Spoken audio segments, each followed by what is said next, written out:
Ilmu itu apa? Ilmu itu sederhana, sesuatu yang mudah. Karena ilmu itu fitratallahi allati fataran nasa napa? Misalnya begini, saya orang miskin, nggak punya apa-apa. Sudah nggak punya apa-apa, nggak punya jabatan, terus keluarga yang nggak pati loyal, mungkin istri ada ngidolakan kita, bahkan anak kita sendiri juga nggak ngidolakan kita. Itu kan sial-sialnya orang, anak kita aja nggak pernah ngidolakan kita. Tapi untuk bahagia itu sebenarnya sederhana. Sederhananya begini, orang pinter itu ingin mempertahankan kehidupannya, terus pinter sampai berobat habis banyak ke Belanda, ke Jepang supaya mempertahankan nyawanya. Nah, si miskin ini kalau dia setiap makan, ya Allah, saya dengan makan ini mempertahankan nyawa saya. Sehingga makan itu satu kajian ilmiah bahwa ini luar biasa. Bahwa orang punya Alphard, punya uang 1 miliar, itu tidak mempertahankan sesuatu yang pokok, yaitu nyawa. Orang tidak punya Alphard itu hidup, nggak punya uang 1 miliar hidup. Tapi kalau nggak punya nasi 1 piring, nggak punya air 1 gelas bisa mati.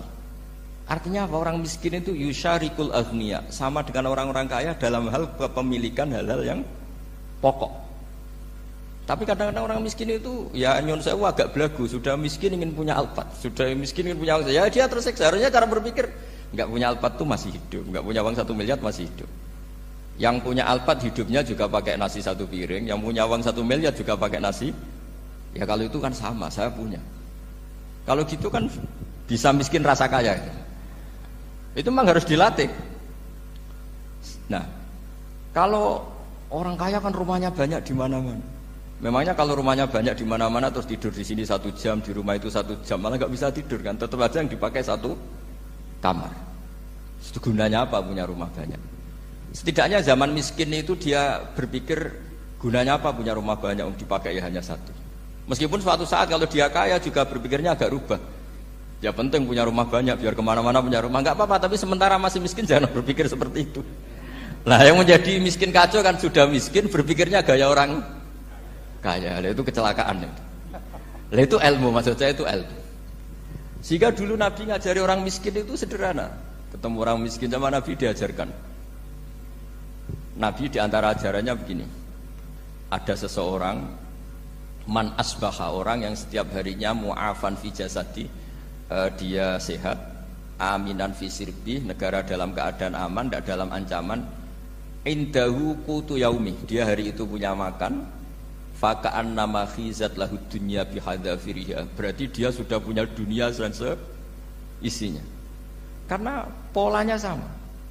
Buat Presiden Amerika itu yang untuk mempertahankan nyawanya ya makan pokok dan minuman pokok, bukan jabatannya sebagai presiden atau punya uang triliunan. Orang paling kaya di Indonesia juga gitu, untuk mempertahankan hidupnya juga dengan makanan pokok. Dan itu orang miskin punya. Kehidupan paling top itu apa? Ya kehidupan yang mempertahankan nyawa itu yang paling top, lainnya itu enggak.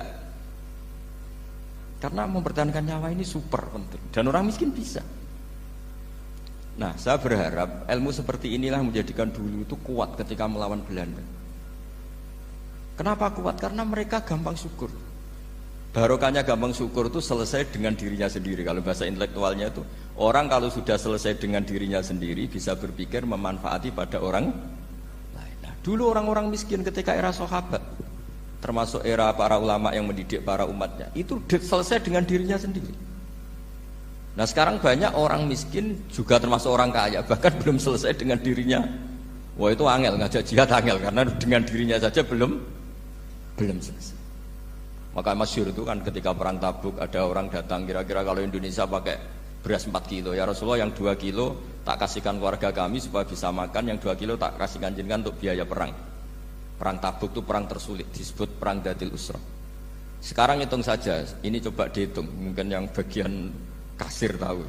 Kalau 2 kilo kali 3.000, umat Islam pas itu sekitar hampir 3.000, itu sudah 6.000 kilo.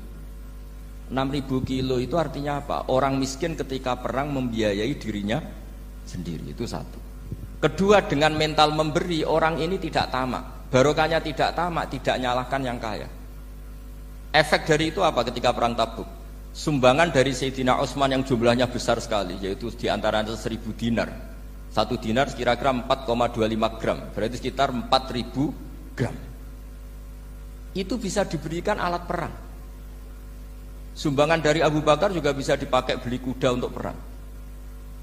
Nah bayangkan kalau kebutuhan orang miskin ini untuk makan itu nggak mau urun, wah saya miskin nggak perlu urun, saya miskin dipakai alasan terus.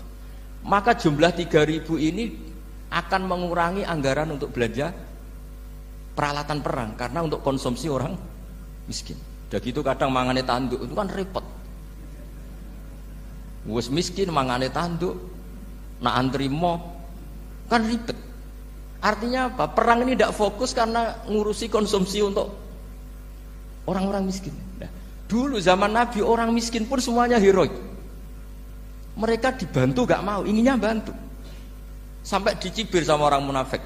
Apa gunanya sedekah 2 kilo? Wong perang ini perang besar antar negara. Pas itu mau perang melawan Romawi.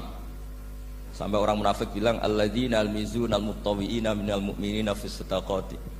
Walladzina la yajiduna illa juhdahum faskharuna minhum. Orang-orang munafik digambarkan Allah orang-orang yang mencibir sedekah kecil. Wong untuk perang besar kok sedekahnya hanya 2 kilo. Tapi yang mahal bukan 2 kilonya. Kalau ada 1 juta orang miskin menyumbang negara 20.000, itu artinya apa? Kita punya rakyat yang inginnya hubungannya dengan negara memberi. Tapi coba kalau kita 2 juta rakyat yang inginnya dari negara mendapat, pegawainya demo ya.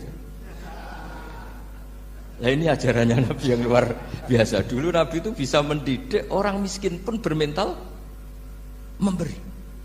Nah barokahnya bermental mandiri ini mereka selesai dengan dirinya sendiri. Coba kalau mereka tidak bawa makanan sendiri ketika perang, mungkin kuda yang untuk perang, terus mereka berpikir, "Bo ini saja disembelih supaya kita bisa makan." Ribet kan? Ngapain beli senjata yang mutakhir, makan saja nggak bisa. Tapi barokahnya mereka urun sendiri.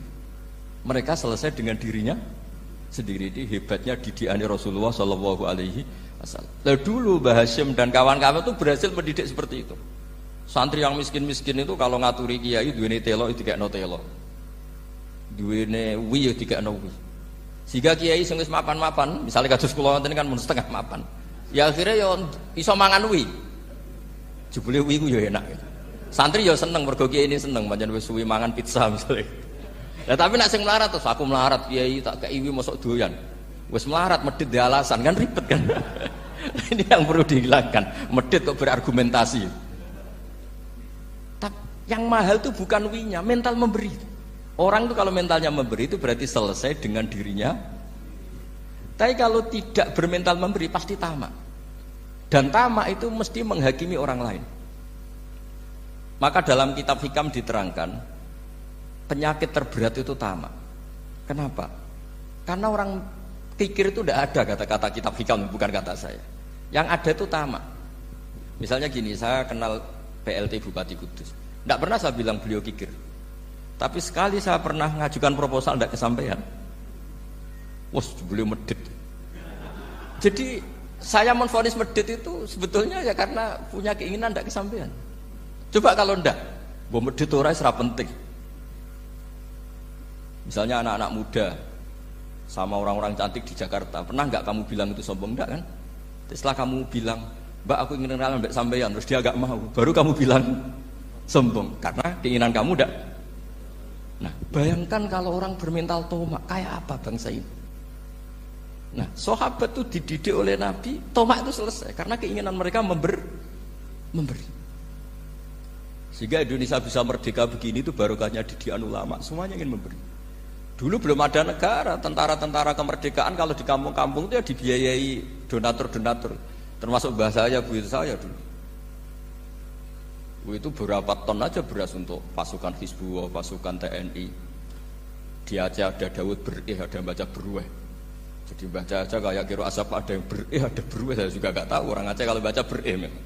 Nyumbang berapa emas untuk kemerdekaan Indonesia. Yang Kesultanan Jogja Legowo, Jogja tidak lagi negara tapi diberikan bagian dari Indonesia dan seterusnya.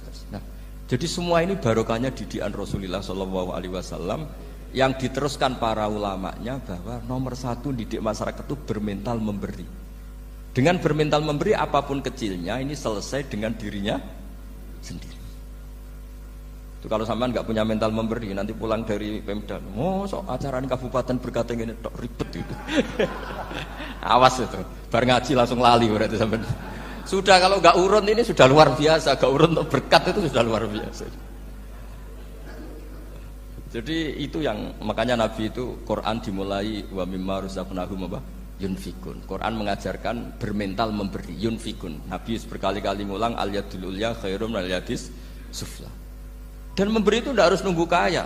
Gambarannya Quran tentang orang baik itu gimana? Alladzina yunfikuna fis sarra wad dharra. Bukan fis sarra saja, ketika wad dharra juga. Saya pernah guyon sama orang kaya di Jakarta, dia uangnya miliaran, mungkin malah triliunan. Guyon sama saya, Gus saya ini sudah sekian bangun masjid di mana-mana. Saya ini berarti hebat. Enggak kata saya, enggak ada masjid agama tetap jalan kata. Karena di kampung-kampung sudah banyak masjid kata. Masih keren tukang becak kata. Kok bisa Gus? Sampai nyumbang masjid 1 miliar, itu masjid apa kata saya? Ya masjid-masjid besar. Nah itu paling dipakai kubah atau menara atau apalah yang tidak mendesak. Tapi kalau orang miskin, ngutangi orang miskin itu kalau nggak utang hari itu nggak makan. Kan nggak mungkin tukang becak ke utang ada bank atau orang kaya raya kan kenal saja enggak. Mesti orang miskin utangnya sama orang miskin. Saya kalau orang kaya utang Habibidin mesti mau beli Innova. Karena level orang elit, jadi utangnya itu beli Innova, aksesoris Innova, seri terbaru. Tapi kalau orang miskin sama orang miskin utangnya itu beras untuk nyawa. Artinya apa? Kalau saya diutangi Habibidin untuk beli Innova itu ganjarannya itu sekunder. Tapi kalau sesama orang miskin itu ganjarannya primer. Keren mana? Hutang-hutangannya orang miskin sama orang kaya. Satu menyelamatkan nyawa, satu menyelamatkan citra. Dia baru sadar, ternyata orang miskin lebih hebat ketimbang saya, lebih hebat tapi tidak usah ditiru kata saya. Cuma dia menjadi tidak sombong sekian miliar yang disumbangkan ke masjid karena dia menjadi tahu ternyata itu tidak bangga. Nah, kecuali masjid-masjid yang kamu nyumbang memang masjid perintis di daerah-daerah yang belum ada masjid. Kalau masjid-masjid besar itu kan kadang kebutuhannya sudah selera, bukan pokok. Tidak saya ini cerita ya, jadi supaya orang tahu lah. Zaman Nabi itu orang sudah selesai semua dengan dirinya sendiri. Jadi maksud saya Islam nggak apa-apa tanpa masjid itu masjid yang sudah sifatnya selera. Indonesia kan masjid sudah sifatnya selera semua. Yang dikatakan masjid pokok kan yang dipakai sholat bisa, dipakai alat sesuci bisa. Tapi kalau sudah selera ya pondasinya harus begini, lampunya harus dari kristal, terus kubahnya itu sudah selera. Nah rata-rata sumbangan yang miliatan itu kan sudah ke selera. Sementara orang miskin utang-utangan sama orang miskin untuk menyelamatkan apa coba? Nyawa. Artinya para orang miskin jangan kecil hati, wah saya sudah kok hanya 2 kilo, tapi 2 kilo nyawa. Dan itu pahalanya luar. Nah ini ilmu asal saja. Nah kiai itu berhasil seperti itu sehingga orang-orang miskin dulu tuh ngurmat tentara itu ya nganggo wi, nganggo telo, bahkan ada yang pakai apa itu Pak Hartopo itu pisang itu, arasnya pisang itu, gronggolnya pisang sudah dipakai saja Pak tentara. Tentara di mana-mana bisa makan. Coba kalau yang ngamal yang kaya tok itu tidak cukup. Tapi barokahnya yang miskin juga ikut ngamal itu cukup karena yang miskin itu mayoritas.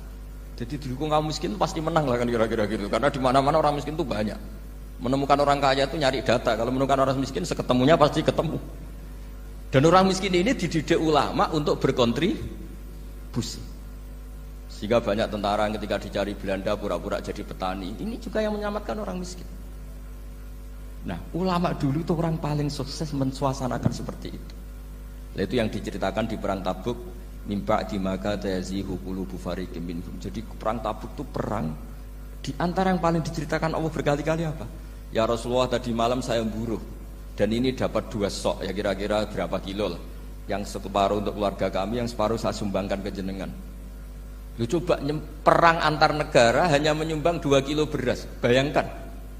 Tapi nilainya bukan 2 kilo. Kalau 2 juta rakyat Indonesia nyumbang 2 beras, artinya hubungannya dengan negara hubungan ingin memberi. Dan barokahnya hubungan ingin memberi, ora pati kecangkeman tomak, ora pati kakean menuntut. Ini yang mahal itu yang nggak ternilai itu. Dan itu menjadi kekuatan yang luar biasa sehingga umat Islam bisa mengalahkan pasukan Romawi. Nah Indonesia dulu kira-kira seperti itu pra kemerdekaan.